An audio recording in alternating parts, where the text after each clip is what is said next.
et non pas des priorités politiciennes. C'est vraiment là la différence, je pense, qu'il faut faire. Et vous avez raison, en fait. La place des enfants. Nous, dans les premiers marchés qui avaient été lancés justement par Michel Rubirola, il y avait dans les concours d'architectes la nécessité pour les architectes de produire un document de concertation à hauteur d'enfant. On a vu du coup des architectes faire des BD pour expliquer leurs projets, etc.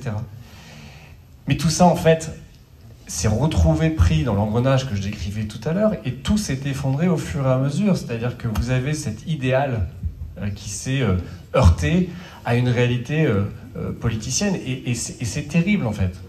Mais vous voyez la réaction par rapport à ce qui s'est passé avec la CRC.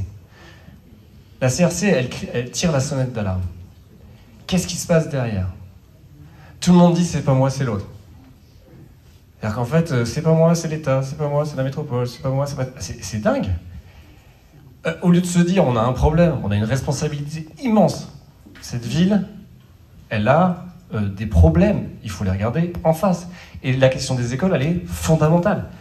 Donc, soit on continue à se tirer dans les pattes et à se dire c'est pas moi, je suis pas pris, c'est l'autre, ce qui se fait à peu près sur tous les sujets. C'est-à-dire que moi, je suis un peu à l'extérieur maintenant, je regarde ce qui sort dans la presse.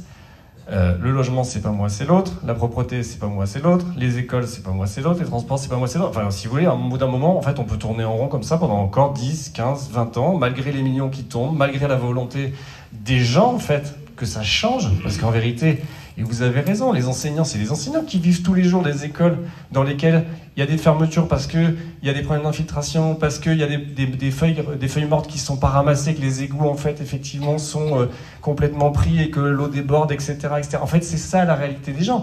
Et donc, ils n'en ont rien à faire de savoir la responsabilité de qui. Il y avait aujourd'hui une possibilité, et il est temps de réagir.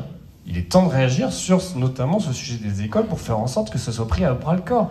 Il n'est pas trop tard. Moi, je regrette, on a un débat aujourd'hui sur la question des écoles, etc. Le seul sujet de ce soir, c'était de savoir pourquoi Christophe Pirel était là.